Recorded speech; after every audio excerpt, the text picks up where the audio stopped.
natutulog ako, yung brief ko basa, hindi ako matulog, maraming lamok, puyat ako.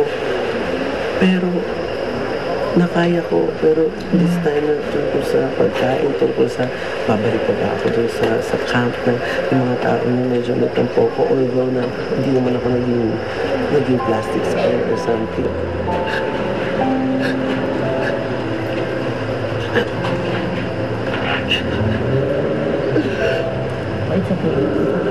It's not okay, nagugutom ako, Peg, pagkain.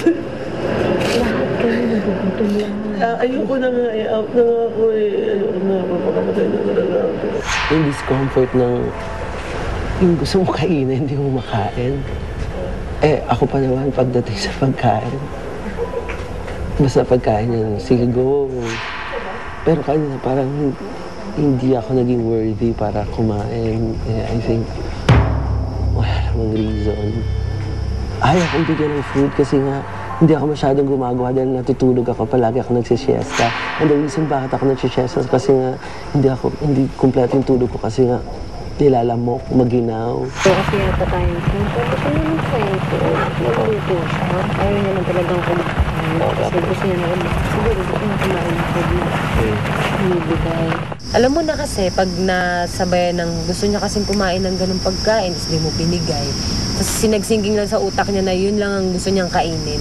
Tapos hindi mo pa naibigay, parang yung sama ng loob niya, nagpatong-patong, wala na siyang maisip na maganda. Diba nga kanina, totoo lang pinag-iisipan ko kayong dalawa kung sino bibigyan ko sa inyo. Kasi diba paligsahan kayong tulog, alam ko naman na napapagod sa akin. Bago naman ako natulog, gumawa ko ng marami. Oo, kaso nga mas more yung tulog. Nagpahinga lang ako, Oo sinihili nga, naman ako, wala pang kaso kasi kinakain. tignan mo, na-attract yung isa. Tulog din siya. Nagets mo? Kumbaga, hindi naman tayo nagpuntang diyaya, na may utusan tayo, na pag may nakita tayong ganito, ikaw easy ka, tignan mo yung bahay natin, hanggang ngayon hindi pa tapos. Kumbaga, isang trabaho ng mabilis, tapos isang pahingang mahaba, diba? I'm sorry ang emo niya.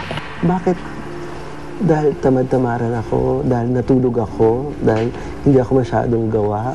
Yung real reason ng isang tao to act on a certain way, hindi nila unang sinasabi yan eh. In the end, ang pinakadahilan niya is hindi siya matanggap ng mga kasamahan niya.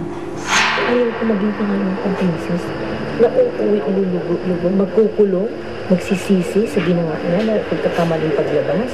Pag-isipan mo lahat ito kung tama o mali.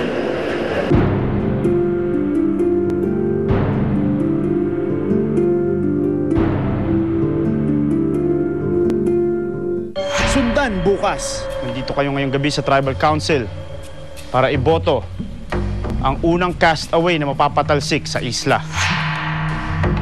Ito ang tanong. Kung meron sana kayong gustong palitan sa tribong ito, sino yon?